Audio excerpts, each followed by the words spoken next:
Interview दे रहा है, वो आपका बेटा है। व्हाट रबिश, वो हमारा बेटा कैसे हो सकता है? बकवास है ये अपोजिशन वालों की चाल है हमें बदनाम करने की। नमस्कार, मैं सीनियर इंस्पेक्टर रंजीत ठाकुर और क्राइम पेट्रोल दस्तक के इस भाग में आपका स्वागत करता हूं। आज मैं आपको एक ऐसा केस दिखाने जा रहा हूं जो अपने आप में यूनिक है, क्योंकि एक समय में इस केस ने पूरे हिंदुस्तान को हिलाकर रख दिया था। एक वरिष्ठ नेता के चरित्र को संदेह के घेरे में खड़ा कर दिया था। लीडिंग पार्टी के नेता यशवंत मिश्रा की कुर्सी और उनकी साख दोनों को हिलाकर रख दिया था। यशवंत मिश्रा को खुद के बारे में एक ऐसी खबर मिली जिसे वो मानने के लिए तैयार ही नहीं थे। सर, आपके बेटे अजिंक्य ने आपके ऊपर जो आरोप लगाया, क्या वो सच है? देखिए, इसके बारे में मुझे कुछ नहीं कहना है। चलो हटिए, चलो चलो सर, प्लीज। एक मिनट। लेकिन उनके ना मानने से कुछ नहीं हुआ, क्योंकि ये खबर पूरे देश में फैल चुकी थी। सारे अखबार, टीवी चैनल्स, यहाँ तक कि चाय की दुकानों और आम लोगों के ड्राइंग रूम में भी यही चर्चा का विषय था। यशवंत मिश्रा का इतना लंबा पॉलिटिकल करियर खतरे में पड़ गया था और इस खबर से पीछा छुड़ाने के लिए वो कुछ भी करने के लिए तैयार थे। पैसा देख और इस तमाशे को यही खत्म कर। तू क्या मेरा मुंह देख रही है? समझा अपने बेटे को, नहीं तो सिर्फ इनका ही नहीं, आपका भी बेटा हूं मैं। तुझे पता है तू किसके साथ बात कर रहा है?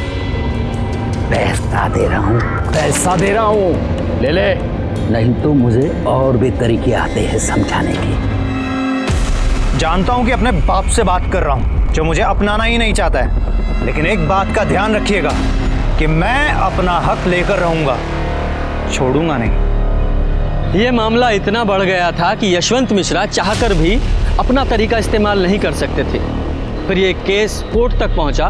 कोर्ट ने यशवंत मिश्रा के डीएनए टेस्ट का ऑर्डर दिया और डीएनए टेस्ट में साबित हुआ कि अजिंक्य यशवंत मिश्रा का ही बेटा है और हार कर यशवंत मिश्रा को भी मानना ही पड़ा और उन्होंने अपने हथियार डाल दिए। हम आज आप सबके सामने ये स्वीकार करते हैं कि अजिंक्य हमारा ही बेटा है। हम रोहिणी से शादी करेंगे और इन दोनों को अपना नाम देंगे। अब से अजिंक्य यशवंत मिश्रा है। आओ बेटा। इसके बाद अजिंक्य यशवंत के साथ रहने लगा और उसने अपने पिता की पार्टी भी ज्वाइन कर ली। कुछ समय बाद बीमारी के कारण यशवंत मिश्रा का निधन हो गया और उसके कुछ सालों के बाद अजिंक्य का भी मर्डर हुआ और यहीं से हमारा केस और हमारी कहानी शुरू होती है।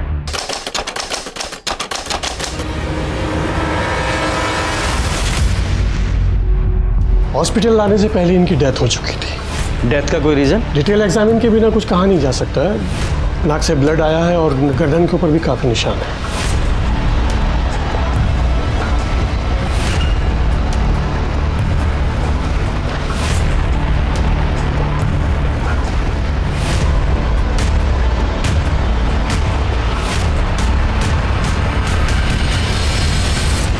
आप में से सबसे पहले बॉडी को किसने देखा? हमने देखा था साहब। आज दोपहर में 3 बजे बाबा को उठाने गए तो बाबा 3 बज गया बाबा।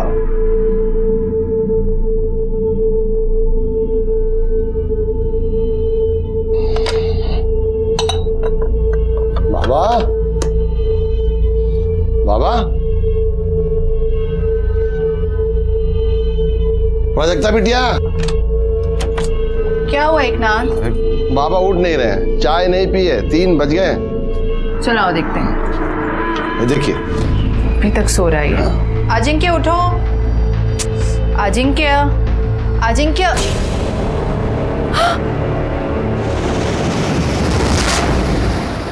आप दोनों के अलावा उस समय घर में और कौन था? घर में एक नौकर और था, राजू।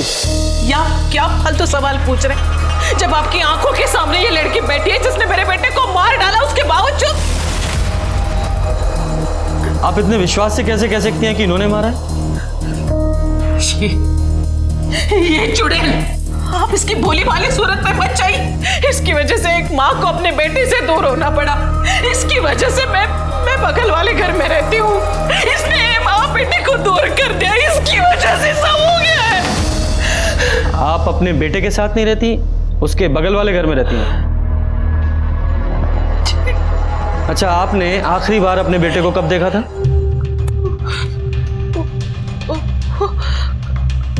कल। आज सुबह भी मैं घर गई थी। मैं चाह रही थी कि मैं उसे अपने साथ हॉस्पिटल लेके चलूं। हॉस्पिटल? क्यों? डायबिटीज के कारण मेरे पाँव में स्वेलिंग था। मैं चाह रही थी कि मैं अपने बेटे के साथ हॉस्पिटल जाऊं। मैं उसके लिए उसे पूछने के लिए उसके घर गई तो एक नाथ ने बताया कि वो सोया है। फिर मैं खुद अकेली आ गई हॉस्पिटल। जब आप अपने बेटे के घर गई थी तो आपकी बहू प्राजक्ता भी वहीं थी? मुझे नहीं पता, मैंने पूछना जरूरी नहीं समझा। और जब यहाँ आई तो मुझे पता चला कि मेरे बेटे को भी यहीं ला रहे। इस टाइम से मुझे पता चला सर मेरा बेटा मर गया। लेकिन सर मेरा बेटा मरा नहीं, इसने उसे मार डाला सर। ये चुड़ैल मारा। आप शांत हो जाइए प्लीज। सिस्टर को लेके relax. Yadav ji, sir, body को पोस्टमार्टम के लिए भेजिए और अपनी फॉरेंसिक टीम को लेकर अजिंक्य के घर पे जाइए। घर की अच्छे से तलाशी लीजिए और खासकर उस जगह की जहां पे अजिंक्य की लाश मिली। ठीक है सर।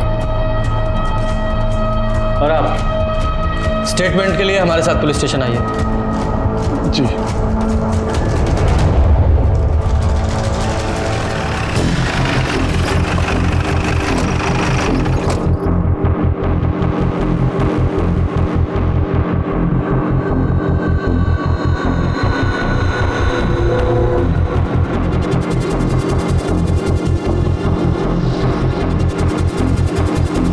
ये ब्लड सैंपल कलेक्ट कर लो और ये चादर को भी फॉरेंसिक के लिए भेज दो।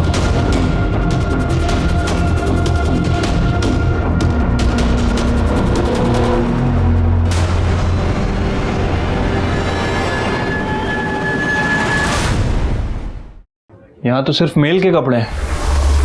तुम्हारी मैडम का सामान कहाँ है? साहब, उनके कपड़े उस कमरे में है। वो उस बेडरूम में रहती है ना। वो वहाँ रहती है? हाँ साहब, जब से प्राजक्ता बिटिया ब्याह के आई हैं तब से दोनों अलग बेडरूम में रहते हैं। हमने कभी दोनों को एक कमरे में साथ रहते नहीं देखा। दोनों हस्बैंड वाइफ एक ही घर में रहते हुए अलग अलग बेडरूम में सोते थे, ऐसा क्यों?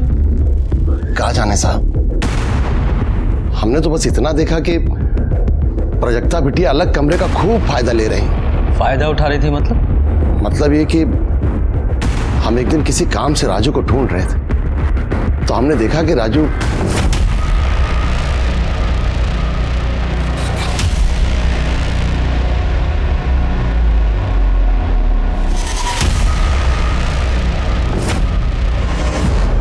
साहब, हम तो रसोइये हैं। खाना बनाना और परोसना हमारा काम है। ज़्यादातर हम किचन में ही रहते हैं।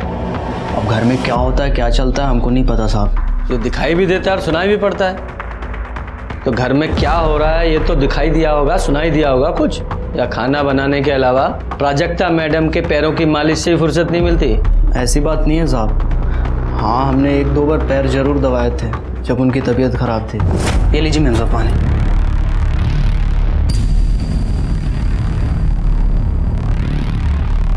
अब मेरे पैर बहुत दुख रहे हैं राजू। मैं दबा दूँ? नहीं ठीक है, मैंने दवाई खाई है, ठीक हो जाएगा। मैम साहब, गोली असर करने में बहुत वक्त लग जाएगा। आप रुको यहीं पे, मैं तेल लेके आता हूँ, दवा देता हूँ। बहुत भली मैम साहब हैं साहब, हमको दया आ गई। ऐसी कोई बात नहीं जैसा आप सोच रहे हैं। अजिंक्य के बाबा पे हमको बहुत दुख हुआ।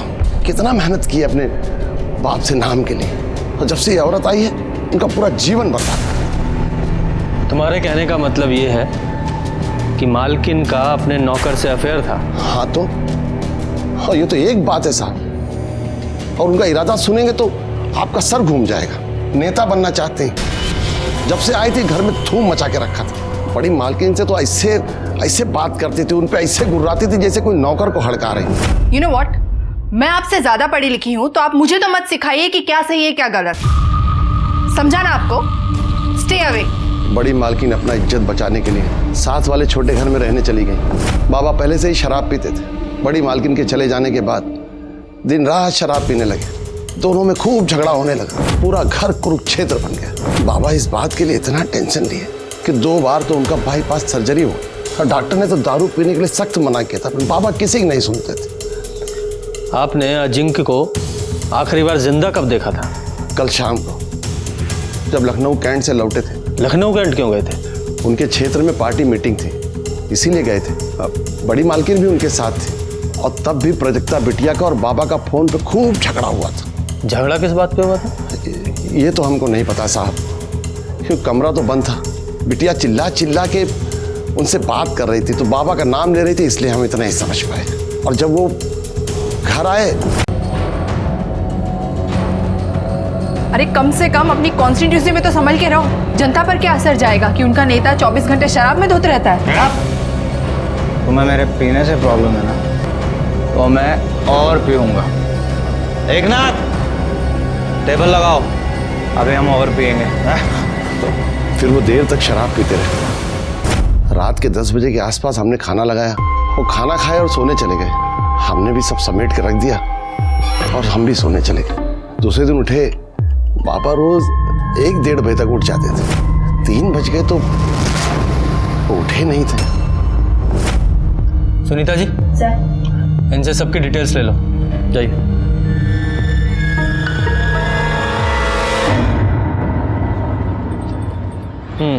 Thank you. लो Yadav ji. Thank you sir. Yadav ji, ये सबसे पहले ना हमें इस केस के लिए ये मिश्रा फैमिली है, इसकी इंटरनल प्रॉब्लम को फिगर आउट करना पड़ेगा और उसके लिए प्राजक्ता को काउंटर करना बहुत ज़रूरी है। Right sir. वैसे वो रोहिणी और एकनाथ भी प्राजक्ता के बारे में ही बोल रहे थे, और सर रोहिणी ने तो यहाँ तक कह दिया था कि प्राजक्ता ही मर्डरर है। उसके कहने से क्या होता है? हमें सिक्के का दूसरा पहलू भी तो देखना है, और उसके लिए सबसे पहले हम कल सुबह प्राजक्ता से बात करेंगे।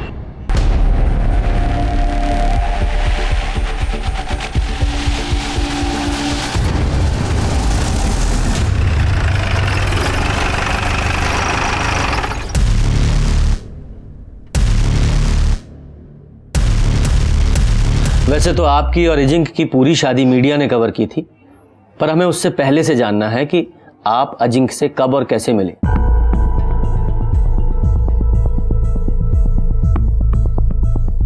हमारी मुलाकात 3 साल पहले मैट्रिमोनी साइट में हुई थी। उस वक्त मैं एनजीओ में काम करती थी। घर वालों की तरफ से शादी का प्रेशर था, इसलिए मैट्रिमोनी साइट में अकाउंट खोला था। वहीं मुझे अजिंक्य मिले थे। फिर मैंने अजिंक्य को कांटेक्ट किया और कुछ मुलाकात में ही हम एक दूसरे को पसंद करने लगे। फिर हमने डिसाइड किया कि शादी से पहले हमें कुछ वक्त लिव इन में बिताना चाहिए ताकि एक दूसरे को समझ सके, और ये जानना भी ज़रूरी था कि हम शादी के बाद पूरी ज़िंदगी एक दूसरे के साथ रह सकते हैं या नहीं। 1 साल लिव इन में बहुत अच्छे से गया और उसके बाद हमने शादी कर ली। जब हम लिव इन में थे तब अजिंक्य ड्रिंक करते थे और ओकेशनली करते थे। फिर शादी के बाद पता नहीं क्या हुआ, उन्हें जो 24 घंटा शराब में धोते रहते थे। इस वजह से हमारे झगड़े भी होते थे, लेकिन हमारे झगड़े का कारण सिर्फ शराब नहीं थी। मतलब मिश्रा फैमिली का पास्ट, स्पेशली अजिंक्य का, जो बार बार हमारे रास्ते की दीवार बन रहा था। कैसा पास्ट? मीनल शर्मा, वो हमारी शादी के सख्त खिलाफ थी। उन्हें कन्विंस करने के लिए मैं उनके घर तक गई थी। अरे प्राजक्ता, तुम्हें ऐसा क्यों लगा कि मैं तुमसे नाराज होंगी? बल्कि मैं तो बहुत खुश हूँ कि अजिंक्य तुमसे शादी कर रहे हैं। मैं तुम्हारी शादी में जरूर आऊंगी। लेकिन फिर भी वो हमारी शादी में नहीं आई। वो आपकी शादी के खिलाफ क्यों थी? इंस्पेक्टर, कहने को तो मीनल अजिंक्य की दूर की भाभी है, लेकिन कोई भी उन्हें देखकर बोल सकता था कि वो लवर्स हैं। अजिंक्य अपना अधिकतर वक्त उसके साथ बिताते थे, घंटों उससे बात करते थे। फिर एक दिन मैंने उन्हें टोका तो वो बोले कि तुम्हारा दिमाग खराब है क्या? मुझे मेरी अपनी भाभी से मिलने और उससे बात करने में तुम्हें क्या प्रॉब्लम है? तुम कहीं वो टिपिकल बीवी की तरह मेरी लाइफ को कंट्रोल तो नहीं करना चाहती? फिर कुछ दिन बाद मैं मैके चली गई और एक दिन अचानक बिना बताए आ गई। फिर मैंने अजिंक्य से इस बारे में बात करी और उसने कन्फेस किया कि उसका और मीनल का अफेयर चल रहा है, लेकिन उसने मुझे ये भी कहा कि अब वो उससे ब्रेकअप कर लेगा। और धीरे धीरे सब कुछ ठीक कर देगा। धीरे धीरे सब ठीक हो रहा था, लेकिन शादी के बाद भी हम फिजिकल नहीं थे। यहाँ तक कि उसने मुझे छुआ तक नहीं था, जबकि लिव इन में ऐसा नहीं था। मुझे लगा कि मुझे ही कोई पहल करनी चाहिए, इसलिए उस रात को मैं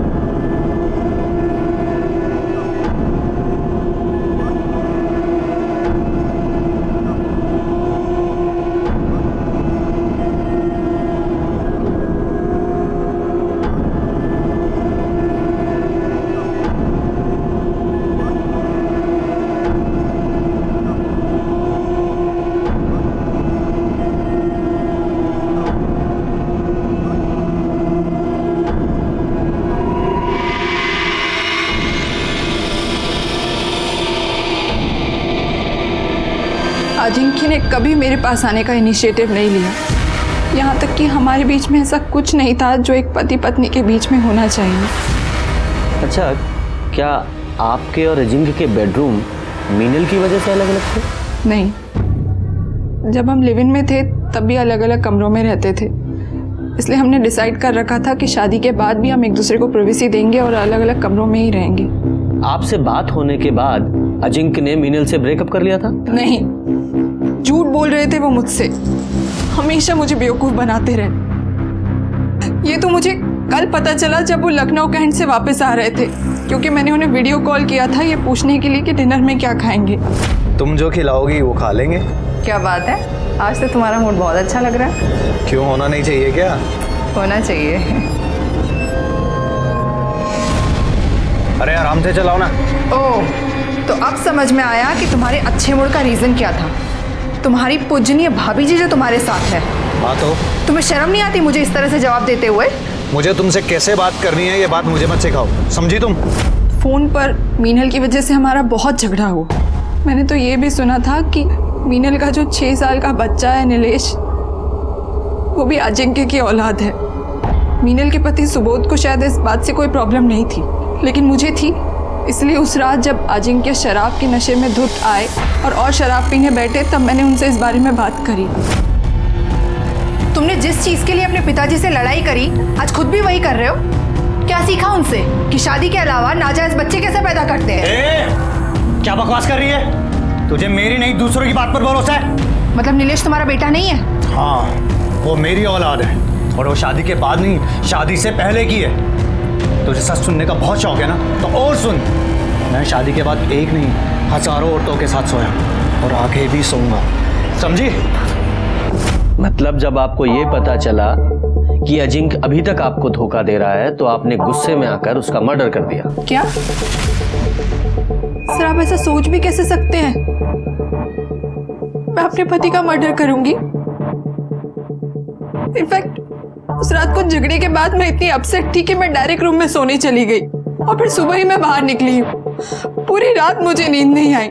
सोने के लिए मैंने अपना मेडिटेशन म्यूजिक तक ऑन किया था, और पूरी रात सोचती रही कि अजिंक्य ने मेरी जिंदगी बर्बाद कर दी। ना उन्होंने मुझे एक्सेप्ट किया था, ना उनकी फैमिली ने, सिर्फ बड़े भाई साहब को छोड़कर। ये बड़े भाई साहब कौन है? आदित्य मिश्रा, मेरे फादर इन लॉ की पहली वाइफ के बेटे। यादव जी, ये आदित्य मिश्रा की डिटेल्स ले लो। अच्छा, जिस रात अजिंक्य साहब की मौत हुई, उस रात तुमने उन्हें देखा था? नहीं साहब, उनका खाना हम नहीं, हमेशा एकनाथ जी परोसते हैं। एकनाथ जी ने बोला कि वो देख लेंगे, हम जा सकते हैं, इसलिए किचन समेट के हम सर्वेंट क्वार्टर की तरफ सोने के लिए जा रहे थे। तभी गांव से जोरू का फ़ोन आया, और कमरे में सिग्नल नहीं आता सर, तो इसलिए बंगले के बाहर बात करने के लिए चले गए। तो वहीं आदित्य साहब को आते हुए मैंने देखा था।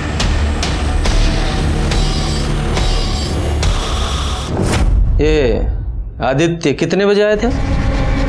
11 बजे के आसपास आए होंगे सर। और वापस कितने बजे गए? वही आधे घंटे के बाद, 11:30 बजे के आसपास। यकीन से कह सकते हो कि वो हड़बड़ी में निकले थे, मतलब जल्दबाजी में थे? हाँ साहब, वो एकदम हड़बड़ी में थे और तेज़ी से निकल गए। अच्छा, उस रात वो अजिंक्य से मिले थे? कुछ झगड़ा वगैरह हुआ था आपस में दोनों का? साहब, हम बाहर हेडफोन लगा के अपनी जोरू से बात कर रहे थे, इसलिए अंदर का कुछ सुना नहीं। और अजिंक्य बाबा से तो हम कोसों दूर रहते थे साहब। वो बहुत बकलोल आदमी थे। उनकी माताजी भी उनके पीने और बुरी आदतों से परेशान रहती थी। हम एक दिन अपने कानों से सुने थे, वो बोल रही थी कि उसको भगवान उठा ले तो सुकून मिले। यादव जी सर इसकी डिटेल्स ले लो और ये आदित्य को पुलिस स्टेशन बुलाओ पूछताछ के लिए। ठीक है सर। पोस्टमार्टम रिपोर्ट का क्या हुआ? कल तक आ जाएगी सर।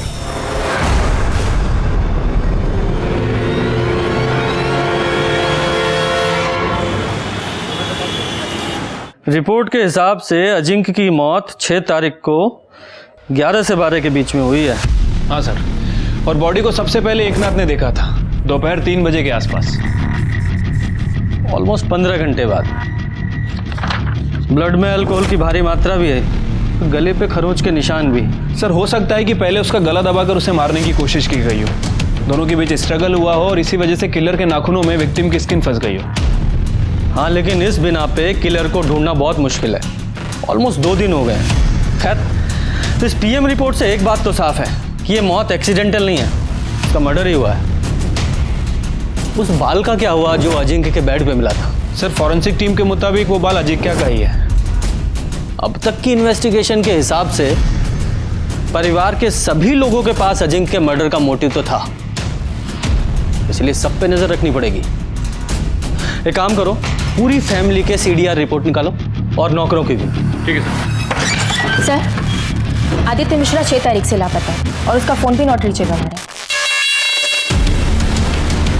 ये राजू ने बयान दिया था कि आदित्य मिश्रा अजिंक्य के घर में रात को 11 बजे घुसा था और 11:30 बजे बाहर निकल गया था, और अजिंक्य का मर्डर भी 11 से 12 के बीच में हुआ है। कहीं ये आदित्य मिश्रा ही तो उसका मर्डर करके नहीं निकल गया? गायब भी है। सुनीता जी, इस आदित्य मिश्रा के कॉल रिकॉर्ड्स और लोकेशन निकलवाओ। सर।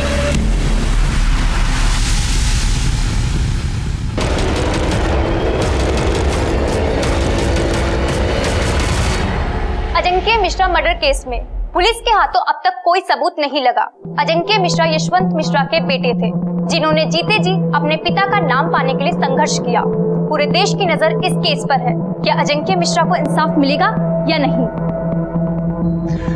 इन प्रेस वालों को क्या लगता है कि आज क्राइम हुआ और कल सॉल्व हो जाएगा? यादव जी, ये प्राजक्ता पर एकनाथ और रोहिणी दोनों ने शक जाहिर किया है, लेकिन इस घर के कुक राजू ने रोहिणी पर भी शक जाहिर किया है कि उसका इन्वॉल्वमेंट भी हो सकता है। ये प्राजक्ता से तो मिल नहीं है, यार इस रोहिणी से भी पूछताछ करते हैं। प्राजक्ता बहुत ही कमीनी और चालाक औरत है। सबसे पहले तो उसने मेरे बेटे से बात की कि वो उसे पार्टी से इलेक्शन लड़ने के लिए टिकट दिलवाए। जब बेटे ने मना कर दिया तो इस लड़की ने पता है क्या किया, ये सीधा जाके हमारे पार्टी के सीनियर से मिल गई। जाहिर सी बात है, सीनियर ने उसकी शिकायत की अजिंक्य से। बहुत झगड़ा हुआ दोनों का, और प्राजक्ता ने उसे माफी मांगने के बजाय ये लड़की हमारे अपोजिट पार्टी से शामिल हो गई। देखिए, मैंने पहले भी आपसे कहा था और आज फिर वही बात कर रही हूँ, आप सीधा जाके प्राजक्ता को अरेस्ट कीजिए, समझे आप? उसने मेरे बेटे को मारा है। उसने मारा है या आपने? क्या बकवास कर रहे हैं आप? अरे बेटा था वो मेरा।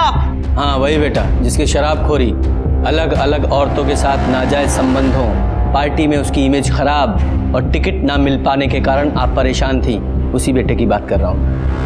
हाँ थी, मैं परेशान थी, पर इसका मतलब ये नहीं कि मैं अपने ही बेटे का मर्डर कर दूं। 6 तारीख की शाम से रात तक आप कहाँ थी? 6 को मैं अपने बेटे के साथ लखनऊ कैंट से वापस आ रही थी। हमारे पार्टी की एक मीटिंग थी। रास्ते में मेरे बेटे को प्राजक्ता का फोन आया। पता नहीं क्या बात थी, लेकिन उन दोनों में बहुत झगड़ा हुआ। बहुत गुस्से में था अजिंक्य तक। फिर उसने मुझे घर ड्रॉप कर दिया और वो चला गया। प्राजक्ता ने इसलिए झगड़ा किया क्योंकि मीनल आप लोगों के साथ थी। हाँ तो फर्क क्या पड़ता है उससे? ये प्राजक्ता है ना, उसे पहले से पता था कि अजिंक्य अपने भाभी को बहुत मानता है, उनको आदर देता है, सम्मान देता है। अब अगर किसी की दिमाग में गन घुसी हो ना, तो उसे कोई कुछ नहीं कर सकता। लेकिन प्राजक्ता का कहना तो यह है कि उसने अजिंक्य और मीनल को एक साथ बेड पर देखा था, और अजिंक्य ने एडमिट भी किया है कि नीलेश उसका और मीनल का बेटा है। छी छी छी छी छी छी छी, मरे हुए इंसान के बारे में इतना गंदा कैसे कोई बोल सकता है भला? और आप भी इंस्पेक्टर, उसकी ये सब बेतों की बातों पे आप भरोसा कर रहे हैं? देखिए मैडम, हम सिर्फ अपना काम कर रहे हैं। अच्छा ये बताइए, 6 तारीख को आप लोग जब लखनऊ कैंट से लौटे तो पहले आपने मीनल को काकोरी नगर छोड़ा, उसके बाद आप लोग घर आ गए, है ना? जी नहीं, उस रात मीनल यहीं रुकी थी मेरे साथ मेरे घर पे। दूसरे दिन सुबह वो काकोरी नगर के लिए चली गई। वो बेचारी तो मेरी तरह सदमे में है। उसे तो विश्वास ही नहीं हो रहा है कि अजिंक्य अब हमारे बीच में नहीं है। मुझे एक बात समझ में नहीं आ रही है, आप इन सब फालतू बातों में वक्त बर्बाद करने के बजाय आप मेरी बात क्यों नहीं सुन रहे? आप जाकर प्राजक्ता को अरेस्ट क्यों नहीं कर रहे हैं? हमें आपकी बातों को फॉलो नहीं करना है, लॉ को फॉलो करना है। और जरूरत पड़ी तो दोबारा आपसे मुलाकात होगी।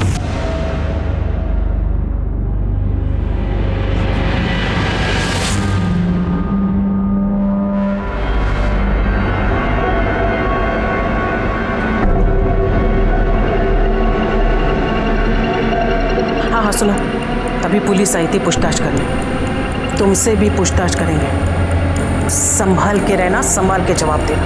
और हाँ, उस रात के बारे में कुछ मत कहना।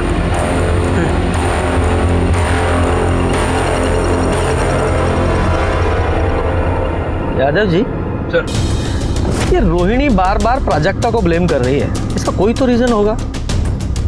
कुछ तो है जो इस फैमिली में चल रहा है। इस रोहिणी की स्टोरी को भी क्रॉस चेक करना पड़ेगा। और ये अजिंक्य की भाभी मीनल, इससे भी मिलते हैं, पता तो चले कि ये प्राजक्ता झूठ बोल रही है सच।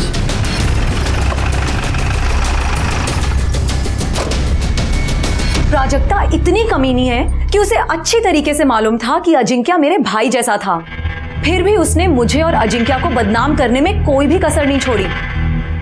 और उसका साथ दिया उस आदित्य ने, क्योंकि उसे अचानक से आया ये नया भाई बर्दाश्त नहीं हो रहा था ना, जो उसकी प्रॉपर्टी में आधे का हिस्सेदार बन गया था। नीलेश अजिंक्य का बेटा है, ये अफवाह भी उसी ने फैलाई थी। इससे मेरी शादी तो टूटने के कगार पर थी ही, अजिंक्य के घर की शांति भी चली गई। लेकिन आदित्य ऐसा क्यों करेगा? क्योंकि वो अजिंक्य का पॉलिटिकल करियर बर्बाद कर देना चाहता था। एक बात बताइए, 6 तारीख को आप अजिंक्य के साथ लखनऊ कैंट क्यों गई थी? क्योंकि वो चाहता था कि मैं उसके साथ जाऊं। मेरे साथ वो रिलैक्स फील करता था और उसका असर भी हुआ। उस दिन जिस मीटिंग में हम गए थे वो मीटिंग बहुत अच्छी हुई, लेकिन उस प्राजक्ता ने कॉल करके और लड़ाई करके अजिंक्य का पूरा मूड बर्बाद कर दिया।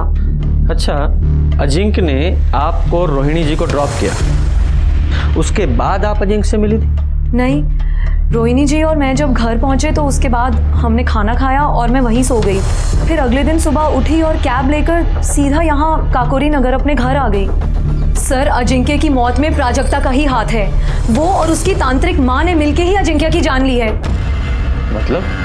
मतलब ये कि उसकी माँ जादू टोना करती है। और ये मैं ऐसे ही नहीं कह रही हूँ, ये मैं एक्सपीरियंस से आपको बता रही हूँ। जब प्राजक्ता ने मेरे और अजिंक्य के बारे में अपनी माँ के आगे बकवास की तो वो यहाँ मेरे घर मुझसे लड़ने के लिए आई थी। दूर रहना अजिंक्य से।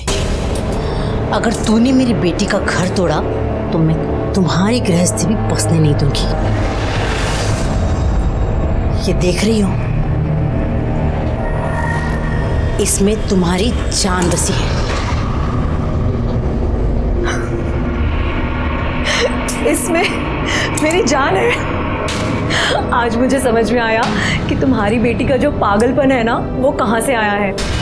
अपने ये पत्थर लो और निकलो यहाँ से, वरना धक्के मार के बाहर निकाल दूंगी, समझी? उसका मजाक उड़ाना मुझे बहुत भारी पड़ा। रात तक नीलेश को हाई फीवर हो गया था। सारे ट्रीटमेंट कराए, दवाइयाँ बदली, डॉक्टर बदले, लेकिन फीवर जा ही नहीं रहा था। मेरा बच्चा दिन पर दिन कमज़ोर हुए चला जा रहा था। सर, वैसे तो मैं इन सब बातों में विश्वास नहीं करती हूँ। फिर एक दिन मुझे याद आया कि तेजस्विनी ने मुझसे कहा था कि मेरी जान उसके हाथों में है, और मेरी जान तो मेरे बेटे नीलेश में बसती है। लेकिन सवाल मेरे बेटे का था, इसलिए मैंने फौरन एक तांत्रिक को बुलाया। उसने मेरे बेटे नीलेश को देखते ही कह दिया कि उसके ऊपर जादू टोना हुआ है। उसने मेरे घर में एक यंत्र ढूंढा जो तेजस्विनी यहाँ छोड़ के गई थी। मैंने फौरन उस यंत्र को जला दिया और पीछे गार्डन में जाके उसे गाड़ दिया। सर, आप चाहें तो मैं आपको वो यंत्र दिखा सकती हूँ। नहीं नहीं, कोई ज़रूरत नहीं है। वैसे भी उसके बाद तो आपका बेटा ठीक हो गया होगा, है ना? सर, आपको विश्वास करना है तो कीजिए और नहीं करना है तो मत कीजिए। लेकिन मैं आपको वही बता रही हूँ जो सच है। वो बच्चेलन औरत झूठ बोल रही है सर।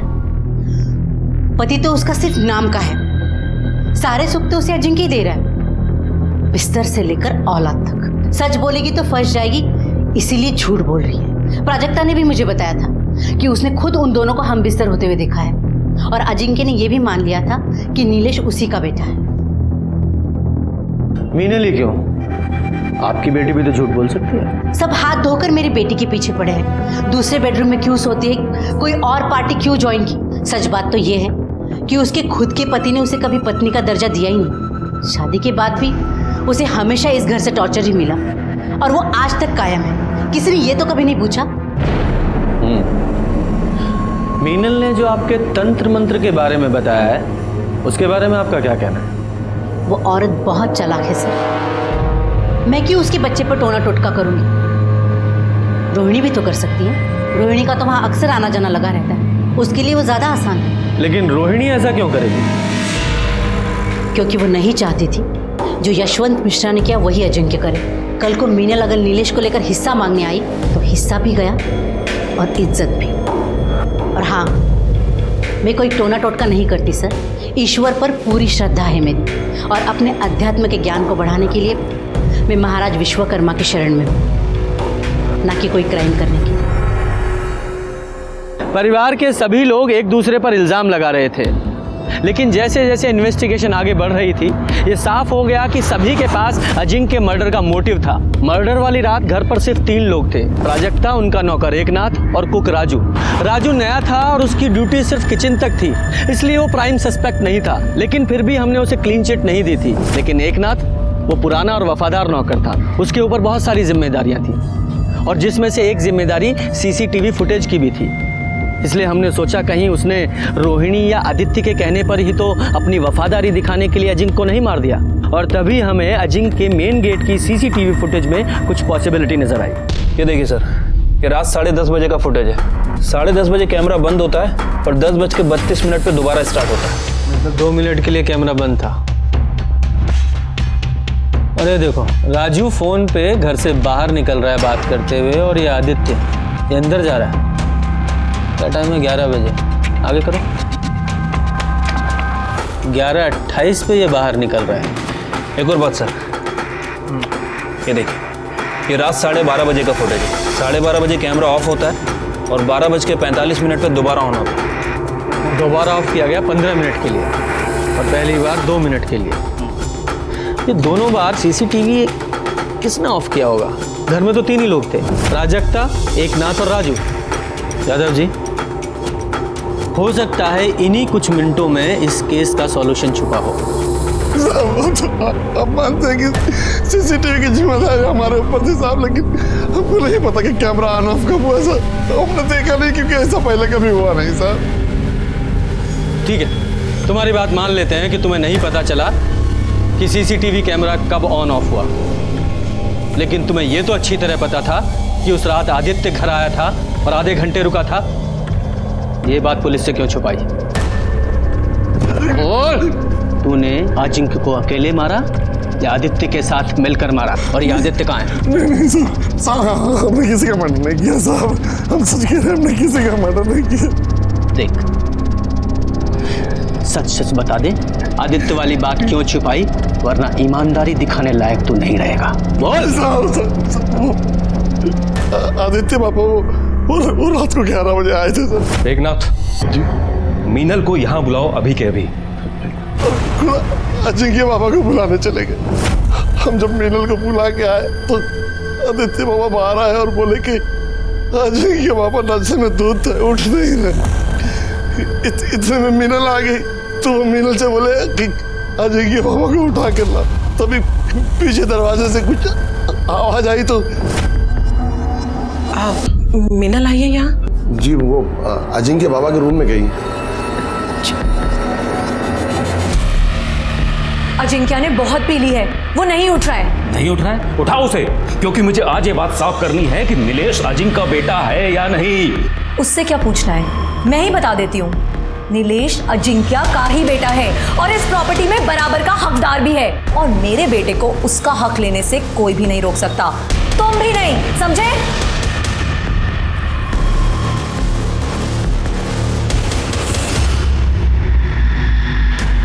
देखा आपने क्या कह रही थी वो? हाँ, जो कुछ भी आपने मेरे साथ किया है वो सब कुछ आपके साथ हो रहा है। तुम और तुम्हारा बेटा, तुम दोनों मिलके मुझे सड़क पे लाए थे ना। अब तुम्हारा नंबर है, क्योंकि ये तो दारू पीना छोड़ने वाला नहीं है और ये एक ढेला भी छोड़ने वाली नहीं है। यही है कर्मा, अब भुगतो। अरे आदित्य के जाने के बाद रोहिणी जी ने क्या किया? कुछ नहीं सर, वो भी वापस लौट गई थी सर। साहब हमने कुछ नहीं किया सर। गुप्ता जी, सर इसे लेके जाओ और इसकी खातिरदारी करो। हमने कुछ नहीं किया साहब। हमारी यादव जी, इस रोहिणी और मीनल दोनों को पुलिस स्टेशन बुलाओ और इस केस की जड़ तक पहुंचने के लिए इस आदित्य का मिलना बहुत जरूरी है।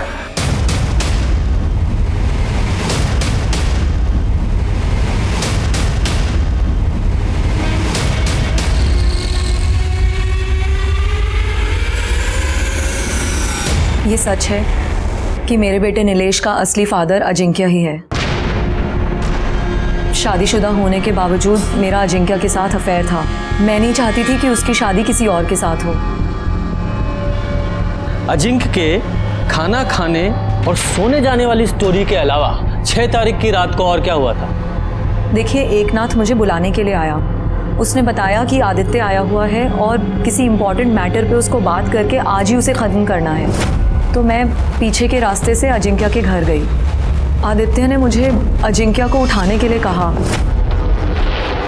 इतनी रात को मुझे यहाँ क्यों बुलाया है? मुझे तुमसे कुछ बात करनी है।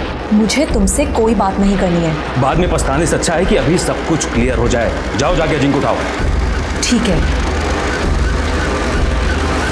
मैं अजिंक्य के रूम की तरफ जा रही थी तो प्राजक्ता के कमरे से मोटिवेशनल म्यूजिक की आवाज़ आ रही थी। मुझे लगा कि वो सो गई। अजिंक्य ने मुझे उसकी इस आदत के बारे में बताया था। मैं अजिंक्य के रूम में गई और उसे उठाने लगी। अजिंक्य, अजिंक्य उठो। मैं डर गई थी। मैंने आदित्य को आकर कुछ भी नहीं बताया। अजिंक्य ने बहुत पी ली है, वो नहीं उठ रहा है, क्योंकि वो इसका इल्जाम मेरे ऊपर ही लगा देता और मुझे ही फंसा देता। आप अजिंक्य के रूम में एग्जैक्ट कितने बजे गई? 11:15 बजा होगा शायद। 11:15। फिर? मैंने आदित्य और मीनल की सारी बातें सुनी। मीनल अचानक गुस्सा होकर वहां से चली गई। तभी आदित्य की नजर मुझ पे पड़ी। उसने आकर मुझे चेतावनी दी कि कैसे प्राजक्ता और मीनल दोनों मेरी जायदाद हड़पना चाहती है। फिर आपने क्या किया? कुछ नहीं। फिर मैंने रोहिणी जी को वहां आते देखा, लेकिन अनदेखा कर दिया और वहां से जाने का नाटक किया। आदित्य ने रोहिणी जी से क्या कहा मैंने ये भी सुना। आदित्य उसके बाद वहां से चला गया। रोहिणी जी एकनाथ के पास गई और बोली, एकनाथ, देखो तुम हमारे सबसे पुराने, सबसे वफादार, इसलिए मैं अपने दिल की बात सिर्फ तुम्हें बता सकती हूँ। देखो, हम ना पहले ही अजिंक्य की वजह से हमारे परिवार पे बहुत सारी मुसीबतें आई है। मेरे घर को बर्बाद होने से बचाना, तुम अजिंक्य को मार डालो, खत्म कर दो उससे।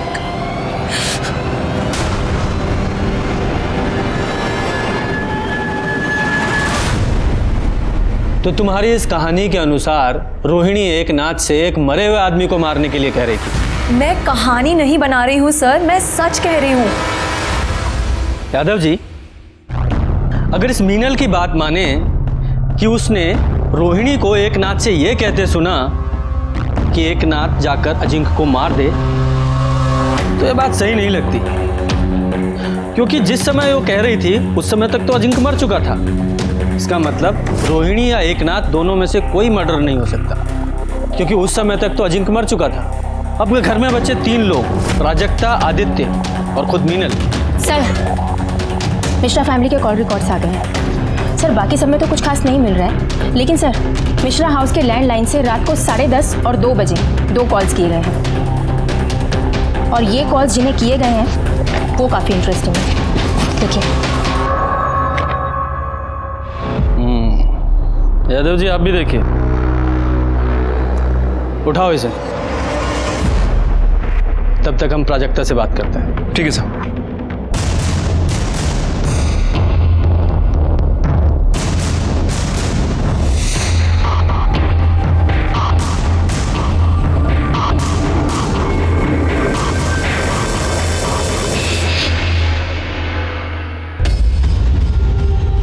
खाना लाए हैं।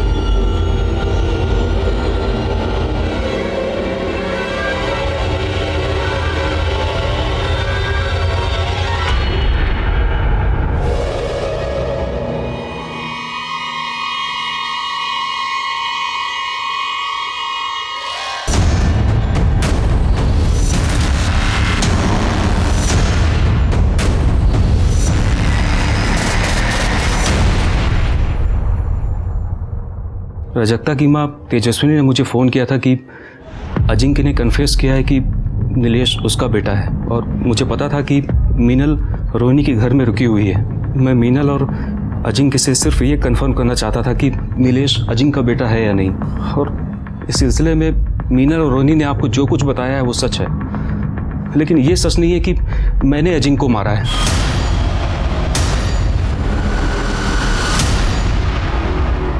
रात को 11:05 पर जब तुम अजिंक्य के रूम में गए तो वहां क्या देखा? मैं जैसे रूम के अंदर गया तो मैंने देखा कि वो अजिंक्य उठो। जाओ। अजिंक्य उठो, मुझे तुमसे कुछ बात करनी है। उठो जाओ।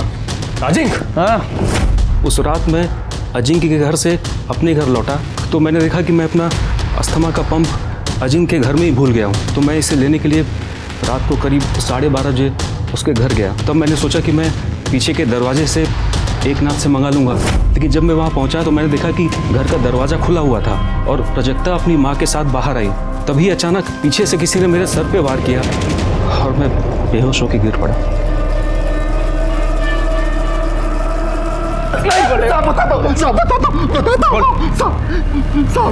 हम नीचे तेजस्वी मैडम का गाड़ी में इंतजार कर रहे थे, तभी आदित्य उन पर किसी बात को लेकर चिल्ला रहा था। हमें लगा साहब कि वो उनको नुकसान न पहुंचा दे, इसलिए हम पीछे से गए और उन पर हमला कर दिया साहब।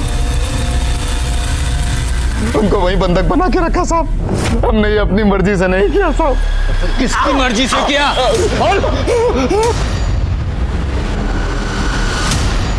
तो 6 तारीख की रात को आप अजिंक्य के यहाँ गई थी, है ना? गई थी। मेरी बेटी दुखी थी और उसे सहारा देने के लिए मैं गई थी। मीनल अजिंक्य पर दबाव बना रही थी कि वो नीलेश को अपना वारिस बना दे, वरना वो सबको सच बता देगी। प्राजक्ता की तो खुद की औलाद ही नहीं थी। शादी के बाद उस कमरे ने उसे एक बार भी हाथ नहीं लगाया। प्राजक्ता समझ चुकी थी कि अजिंक्य से उसे एक फूटी कौड़ी भी नहीं मिलेगी। आप वहाँ कितने बजे पहुँचे? करीब 10:30 बजे। और वापस कितने बजे लौटे? 12:30 बजे। हाँ, इसका मतलब प्राजक्ता ने 10:30 बजे और 12:30 बजे सीसीटीवी कैमरा ऑफ कर दिया ताकि बाद में किसी को भी पता ना चले कि आप वहाँ गई थी। 12:30 बजे जब मैं वहाँ से निकली, घबरा मत, किसी को कुछ नहीं पता चलेगा कि ये सब हमने किया है। और वैसे भी इस सारी प्रॉपर्टी पर तुम्हारा ही हक है।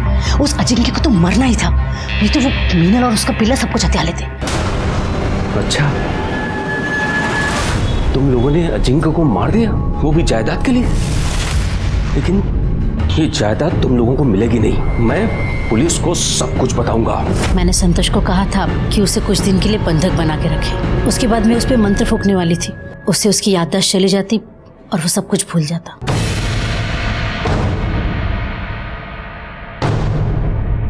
मैं बताता हूं 6 तारीख की रात को एग्जैक्टली क्या हुआ था। अजिंक्य के खाना खाने और सो जाने के बाद तुम अपने रूम में गई। वहां से रोते रोते अपनी मम्मी को फोन किया, उन्हें अपनी दुख भरी कहानी सुनाई। उन्होंने आपको सलाह दी अजिंक्य को मार दो और उसमें वो तुम्हारी हेल्प करेगी। फिर अपने प्लान के मुताबिक तुम्हारी मम्मी ने आदित्य को फोन किया, उसे भड़काया और उसे अजिंक्य के घर आने को कहा। और उसमें अपना फोन वो अपने घर पे ही छोड़ दिया ताकि हम लोकेशन ट्रेस ही ना कर पाए। आपकी लैंडलाइन के कॉल रिकॉर्ड्स के मुताबिक रात को आपकी मदर के ड्राइवर संतोष को कॉल किया गया था। 10:30 बजे जब वो तुम्हारे घर पहुंची तो तुमने वहां सीसीटीवी ऑफ कर दिया ताकि बाद में भी किसी को पता ना चले। उसके बाद तुम माँ बेटी तुम्हारे रूम में चले गए। उसके बाद आदित्य वहां पहुंचा, तुमने देखा उसने वहां झगड़ा किया। तुम लोगों ने सोचा कि इस झगड़े का फायदा उठाया जाए, और जब आदित्य अजिंक्य के कमरे से बाहर निकल रहा था उसके बाद तुम दोनों माँ बेटी उसके रूम में गए और तुमने अजिंक्य को गला दबाकर मारने की कोशिश की, जिस कोशिश में उसकी गर्दन की स्किन तुम्हारे नाखूनों में आ गई। तो फिर भी नहीं मरा तो तुमने तकिए से उसका दम घोट दिया। वो बेचारा विरोध भी नहीं कर पाया क्योंकि वो शराब के नशे में धुत था। उसके बाद तुम अपनी माँ को लेकर फिर अपने रूम में आ गई, आराम से लाइट्स ऑफ की, म्यूजिक चला दिया ताकि यही लगे कि तुम आराम से सो रही हो। उसके बाद तुम लोगों ने सबके जाने का वेट किया और 12:30 बजे तुमने वापस सीसीटीवी ऑफ किया और अपनी माँ को बाहर छोड़ने आई। तभी आदित्य वहां पहुंच गया और तुम यहां। यही सच है ना? लालच और नफरत अगर आसपास हैं मतलब ये जुर्म की दस्तक है। इसी के साथ मैं सीनियर इंस्पेक्टर रंजीत ठाकुर आपसे विदा लेता हूं। फिर मिलेंगे किसी नए केस के साथ। तब तक देखते रहिए क्राइम पेट्रोल दस्तक, क्योंकि मकसद बताना नहीं बचाना है। जय हिंद।